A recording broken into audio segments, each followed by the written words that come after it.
الحمد لله نحمده ونستعينه ونستغفره ونؤمن به ونتوكل عليه ونعوذ بالله من شرور أنفسنا ومن سيئات أعمالنا من يهده الله فلا مضل له ومن يضلل فلا هادي له ونشهد أن لا إله إلا الله وحده لا شريك له ولا وزير له ولا معين له ولا مشير له والصلاة والسلام على سيد الرسل وأكمل الرسل وأجمل الرسل وأحسن الرسل وسيد الأنبياء والمرسلين أرسله الله إلى كافة للناس بشيرا ونذيرا وداعيا إلى الله بإذنه وسراجا منيرا وقد قال الله تبارك وتعالى في القرآن المجيد لقد من الله على المؤمنين إذ بعث فيهم رسولا من أنفسهم صدق الله العلي العظيم. درود پاک پڑھیں. اللهم صل على محمد وعلى آله وصحبه.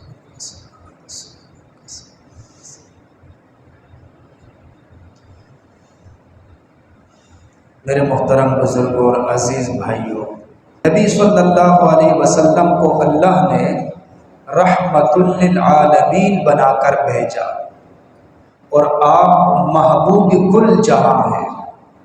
پوری کائنات کے لیے نبی صلی اللہ علیہ وسلم رحمت بن کر آئے ہیں اور کائنات کی جتنی چیزیں ہیں سب نبی صلی اللہ علیہ وسلم کے ساتھ محبت کرتی ہے. نبی صلی اللہ علیہ وسلم کی آمد ہوئی.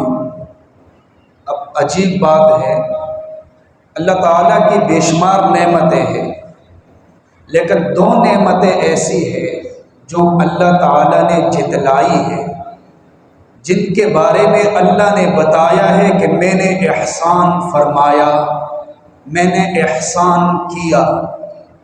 پہلے نمبر پر ایمان کی نعمت، بل اللہ یمن علیکم ان ہداکم للایمان. ایمان بہت بڑی نعمت ہے. دوسرے نمبر پر پیغمبر علیہ الصلوۃ والسلام کی آمد، یہ بہت بڑی نعمت ہے. لقد من اللہ علی المؤمنین اذ بعث فیہم. اللہ نے احسان جتلایا. اللہ کی نعمتیں بے شمار ہیں جن کو شمار کرنا ناممکن ہے. ہو ہی نہیں سکتا کہ اللہ کی نعمتوں کو کوئی شمار کر سکے. جیسے کہ اللہ تعالیٰ خود فرماتے ہیں وَإِن تَعُدُّوا نِعْمَةَ اللَّهِ لَا تُحْصُوهَا. اگر تم اللہ کی نعمتوں کو شمار کرنا چاہو گے اور شمار کرنا شروع کرو گے، فرمایا تم شمار نہیں کر سکتے. اللہ تعالیٰ کی نعمتیں لامحدود ہیں، لامحدود.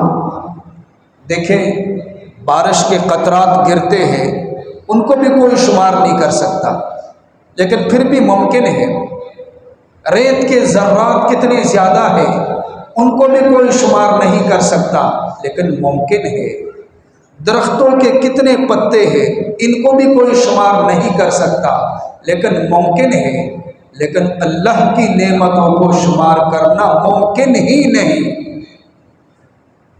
آسمان اللہ کی نعمت ہے، زمین اللہ کی نعمت ہے، سمندر اللہ کی نعمت ہے، بارش اللہ کی نعمت ہے، چاند ستارے اللہ کی نعمت ہے، سورج اللہ کی نعمت ہے. بے شمار نعمتیں. اللہ فرماتے ہیں وَفِي أَنفُسِكُمْ افلا تبصرون، سورج چاند ستاروں کو چھوڑو، اپنی ذات پر نگاہ دوڑاؤ، اپنی ذات پر نگاہ دوڑاؤ۔ اللہ کی کتنی نعمتیں ہیں، انسان کو بتایا گیا اپنی ذات پر ایک نظر ڈالیے۔ یہاں انسان کے جسم میں اللہ کی کتنی نعمتیں جمع ہیں۔ اللہ تعالیٰ نے ہمیں آنکھیں دی، یہ اللہ کی نعمت ہے۔ اللہ تعالیٰ نے ہمیں کان دیے، اللہ نے ہمیں دماغ دیا، اللہ نے ہمیں سونگنے کے لیے ناک دی ہے، اور اللہ تعالیٰ نے ہمیں بولنے کے لیے زبان دی ہے، اور اللہ تعالیٰ نے ہمیں پکڑنے کے لیے ہاتھ دیے ہیں، اور چلنے کے لیے پاؤں دیے ہیں۔ یہ اللہ کی نعمتیں ہیں۔ اللہ فرماتے زمین و آسمان کو چھوڑو، اپنی ذات پر نظر ڈالو۔ اتنی زیادہ نعمتیں، لیکن کسی نعمت کے بارے میں اللہ نے یہ نہیں فرمایا کہ میں نے احسان کیا تم پر، لیکن اپنے پیارے حبیب کو بھیجا، اپنے پیارے حبیب کو بھیجا، اور حبیب کی آمد اللہ کی نعمتوں میں بہت بڑی نعمت ہے۔ ساتھ ہی فرمایا لقد من اللہ علی المؤمنین، یہ اللہ کی بہت بڑی نعمت ہے۔ اللہ فرماتے ہیں کہ یہ میں نے احسان کیا مومنین پر کہ اپنے پیارے حبیب کو بھیجا ہے۔ اور پھر نبی صلی اللہ علیہ وسلم رحمت للعالمین بن کر آئے ہیں، پوری کائنات کے لیے رحمت بن کر آئے ہیں، جمادات کے لیے، درختوں کے لیے، حیوانات کے لیے، انسانوں کے لیے، کل کائنات کے لیے رحمت بن کر آئے ہیں۔ اللہ تعالیٰ نے قرآن میں یہی اعلان فرمایا وَمَا أَرْسَلْنَاكَ إِلَّا رَحْمَةً لِلْعَالَمِينَ۔ آپ کی آمد سے قبل عرب کی عجیب حالت تھی۔ عرب کا معاشرہ گمراہی کے اندر ڈوبا ہوا تھا، ظلم و ستم کے اندر ڈوبا ہوا تھا، شرک میں ڈوبا ہوا تھا، بت پرستی میں ڈوبا ہوا تھا، اور گھر گھر میں ظلم و ستم، قبیلے قبیلے میں جنگ جھگڑے لڑائیاں، عورت کا کوئی احترام نہیں تھا، خواتین کا کوئی احترام نہیں، ماں باپ کا کوئی احترام نہیں، عجیب معاشرہ۔ عیسائیت بھی اپنے عقائد سے ہٹ چکی تھی۔ عیسائیت کا عقیدہ تثلیث کا تھا، کہا کہ ہمارے 3 خدا ہیں، عیسائیوں نے کہا۔ عرب والے ابراہیم خلیل اللہ کا نام تو لیتے تھے، لیکن ابراہیم خلیل اللہ کی تعلیمات سے دور چلے گئے تھے، اور ایران کے مجوسی اللہ کی بجائے آگ کی عبادت کرتے تھے۔ اس دوران اللہ کے پیغمبر صلی اللہ علیہ وسلم تشریف لائے۔ جہالت میں ڈوبی ہوئی انسانیت کے لیے آپ نے علم کے راستے کھول دیے، گمراہی میں ڈوبی ہوئی انسانیت کو آپ نے ہدایت کا پیغام دیا، بت پرستی میں ڈوبی ہوئی انسانیت کو آپ نے توحید کا پیغام دیا، اور ظلم و جبر میں ڈوبی ہوئی انسانیت کو آپ نے عدل و انصاف کا پیغام دیا۔ انسانیت ہلاکت کے کنارے پر تھی، آپ کی آمد کی وجہ سے اللہ تعالیٰ نے انسانیت کو ہلاکت سے بچایا۔ آپ کی آمد کی وجہ سے مستورات کو مقام ملا، اسی طرح باپ کو ایک مقام ملا، ماں کو ایک مقام ملا، بیٹی کو ایک مقام ملا، بھائی کو ایک مقام ملا، یتیم کو عزت ملی، پڑوسی کو تحفظ ملا۔ یہ آپ کی آمد کی وجہ سے۔ آپ کے آنے سے پہلے ماں کا کوئی مقام نہیں تھا۔ جب باپ کی وفات ہو جاتی تو بیٹے میراث تقسیم کرتے تھے، میراث کے حصوں میں سے کسی ایک حصے کے ساتھ ماں کو بھی شامل کر لیا کرتے تھے، اس کو بھی میراث سمجھتے تھے۔ اللہ کے نبی نے فرمایا ماں کا تو بڑا مقام ہے، تمہیں پتہ ہے یا نہیں؟ جنت میں جانا چاہتے ہو تو ماں کی خدمت کرو، الجنت تحت اقدام الامہات، جنت تو ماؤں کے قدموں کے نیچے ہے۔ اور اللہ کے نبی نے فرمایا کہ جو شخص محبت اور عقیدت کی نگاہ اپنے والدین کے چہرے پہ ڈالتا ہے، اللہ اس کو حج عمرے کا ثواب عطا فرماتے ہیں۔ باپ کو مقام ملا، آپ کی رحمت میں سے حصہ ملا۔ ایک صاحب نے آ کر شکایت کی، یا رسول اللہ میرے والد نے یہ کیا، میرے مال میں سے یہ کیا، میرے مال میں سے خرچ کیا۔ آپ نے فرمایا خاموش رہو، تمہیں پتہ ہے کس کی شکایت کر رہے ہو؟ انت و مالک لابی، انت و مالک لابی، تم اور تمہارا مال، تم دونوں اپنے باپ کے ہو، تمہارا باپ تمہارا بھی مالک ہے، تمہارے مال کا بھی مالک ہے، اس کی مرضی۔ باپ کو بھی مقام دیا، بیٹی کو بھی مقام ملا۔ آپ کے آنے سے پہلے بیٹیوں کو زندہ درگور کیا کرتے تھے، زندہ دفن کیا کرتے تھے، ظلم و ستم، بیٹی کو آر سمجھتے تھے۔ آپ نے فرمایا کہ جس کی 2 بیٹیاں ہوں اور وہ اپنی بیٹیوں کی تربیت کرے، فرمایا کہ قیامت کے دن وہ جنت میں میرے ساتھ ہوں گے۔ اور آپ نے بیٹی کو عزت دی۔ حضرت فاطمہ رضی اللہ تعالی عنہا جب آپ کے گھر تشریف لاتی تھی، آپ کی نظر پڑتی تھی تو آپ دور سے کھڑے ہو جاتے تھے، آپ ان کا استقبال فرماتے تھے، فرمایا کرتے تھے کہ لوگوں بیٹی کو بوجھ مت سمجھو، فاطمہ میری بیٹی ہے، میرے دل کا ٹکڑا ہے حضرت فاطمہ۔ بیٹی کو آپ نے عزت دی، بیوی کو آپ نے عزت دی۔ لوگ بیوی کو انسان ہی نہیں سمجھتے تھے۔ آپ نے فرمایا کہ وہ شخص بہادر نہیں ہے جو اپنی بیوی پر ہاتھ اٹھائے، اپنی بیوی کو تنگ کرے۔ تمہیں پتہ ہے خیرکم خیرکم لأہلہ، تم میں سب سے بہتر شخص وہ ہے جو اپنے گھر والوں کے ساتھ حسن سلوک کرے۔ وَأَنَا خَيْرُكُمْ لِأَهْلِي، اور میں سب سے زیادہ اپنے گھر والوں کے ساتھ حسن سلوک کرتا ہوں۔ بیوی کو مارنا تو آسان ہے، کون نہیں مار سکتا۔ بعض لوگ اپنے گھروں کے اندر دلیر بنے ہوتے ہیں، اپنی بیوی پہ ہاتھ اٹھاتے ہیں اور اپنے گھر میں داخل ہوتے ہیں، فرعون بن کر، ابو جہل بن کر اپنے گھر میں داخل ہوتے ہیں، اور جب دوستوں کے پاس آ کر گلی میں کھڑے ہوتے ہیں خوب مذاق کرتے ہیں، ہنستے ہیں، گپ شپ لگاتے ہیں، لیکن جب گھر جاتے ہیں تو فرعون بن کر اپنے گھر میں داخل ہوتے ہیں۔ یہ کوئی بہادری نہیں ہے۔ اللہ کے نبی نے فرمایا سب سے بہتر وہ ہے جو اپنی بیوی کے ساتھ حسن سلوک والا معاملہ کرے۔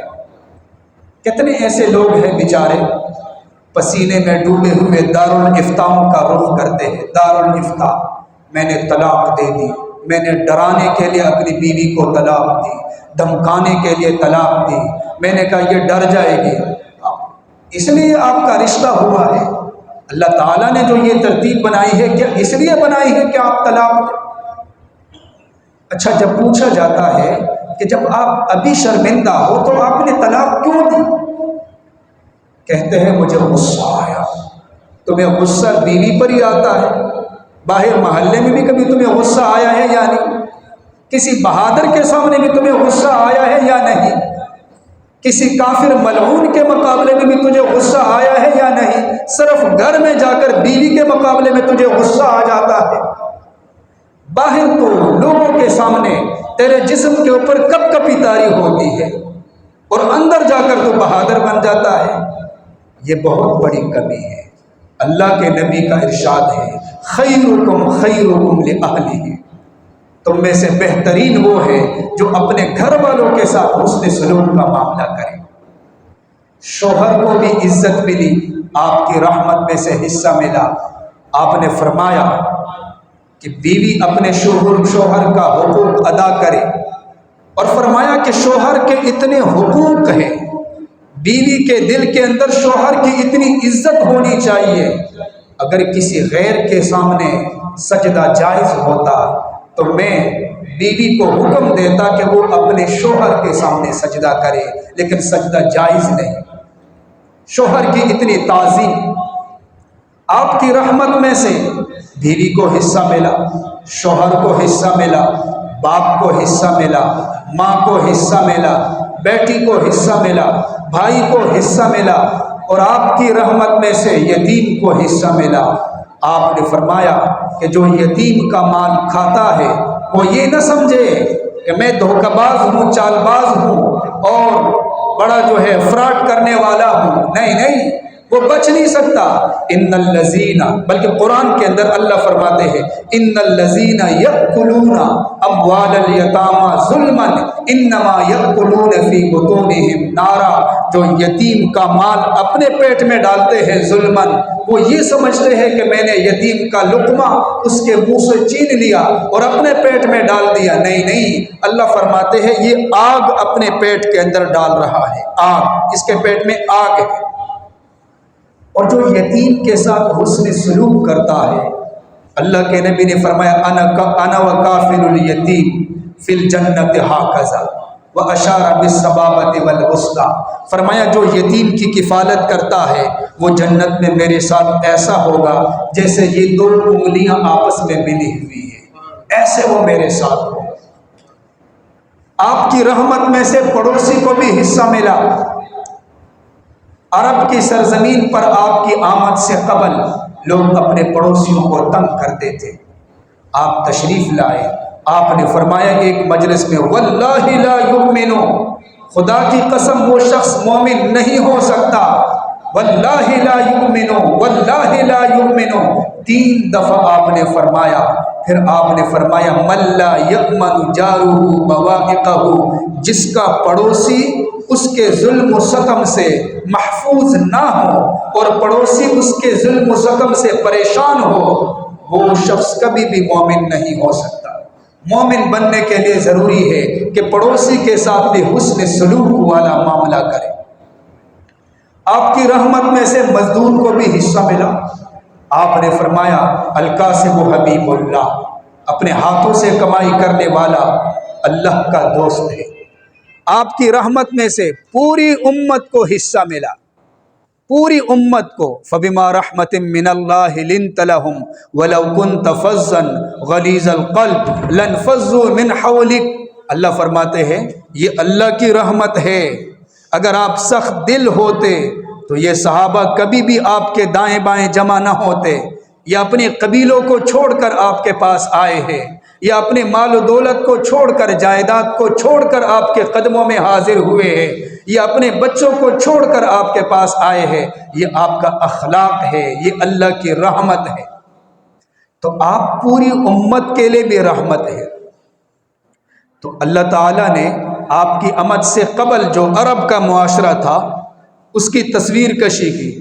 وَاذْكُرُوا نِعْمَةَ اللَّهِ عَلَيْكُمْ إِذْ كُنْتُمْ أَعْدَاءً فَأَلَّفَ بَيْنَ قُلُوبِكُمْ فَأَصْبَحْتُمْ بِنِعْمَتِهِ إِخْوَانًا، فرمایا اللہ کی نعمت یاد کرو جب تم آپس میں دشمن تھے، بات بات پر لڑتے تھے آپس میں، فَأَلَّفَ بَيْنَ قُلُوبِكُمْ، اللہ نے تمہارے دلوں میں محبت ڈال دی، فَأَصْبَحْتُمْ بِنِعْمَتِهِ إِخْوَانًا، اللہ کی نعمت کے ساتھ تم آپس میں بھائی بھائی بن گئے۔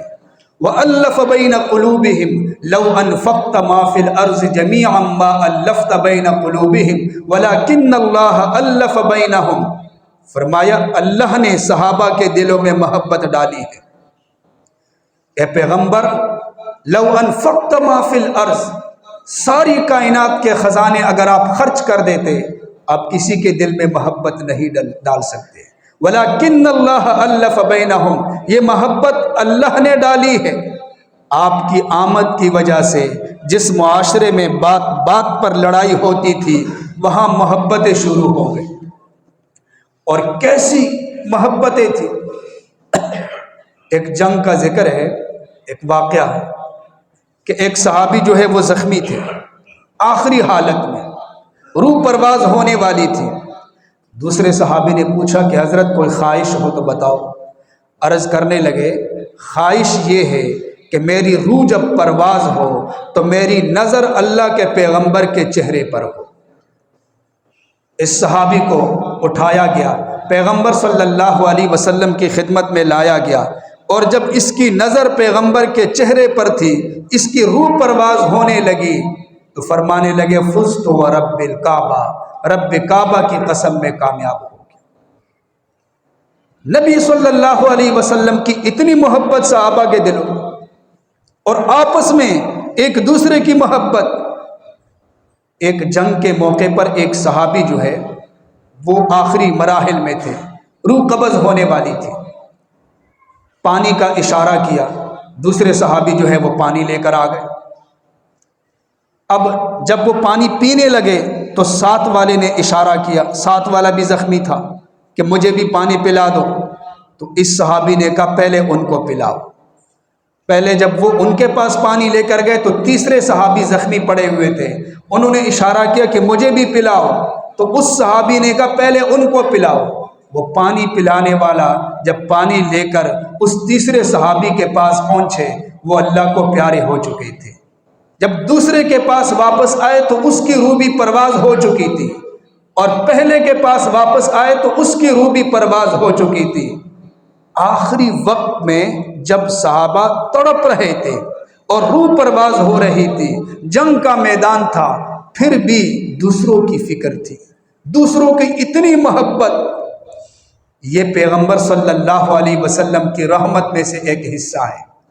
جب اللہ کے نبی کے پاس مہمان آیا اور آپ نے اس مہمان کو ایک صحابی کے ساتھ بھیجا، صحابی کے گھر میں جو کھانا تھا وہ مہمان کے سامنے رکھا اور بچوں کو بھوکا سلا دیا اور خود بھی بھوکے سو گئے، مہمان کو کھانا کھلایا، اتنی محبت۔ اور صحابہ کے دلوں میں پیارے حبیب صلی اللہ علیہ وسلم کی کتنی محبت تھی، ہم اس کا اندازہ بھی نہیں لگا سکتے۔ صحابہ صرف نبی صلی اللہ علیہ وسلم کی زیارت کے لیے سفر کرتے تھے، دور دراز 2 دن 3 دن 4 دن کا سفر کر کے۔ کس مقصد کے لیے آئے ہو؟ اللہ کے پیغمبر کے چہرے کو دیکھنے کے لیے آئے ہیں۔ صحابہ فرماتے ہیں کہ جب ہماری نگاہ اللہ کے پیغمبر کے چہرے پر پڑتی تھی، ہمارا ایمان تازہ ہو جاتا تھا۔ اور نبی صلی اللہ علیہ وسلم کے ایک ایک حکم پر صحابہ مر مٹنے کے لیے تیار تھے، آپ کے اشارے کے منتظر ہوتے تھے۔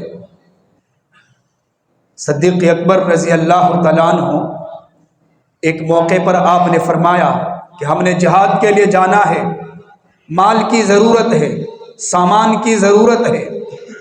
صدیق اکبر اپنے گھر تشریف لے گئے، عمر فاروق اپنے گھر تشریف لے گئے۔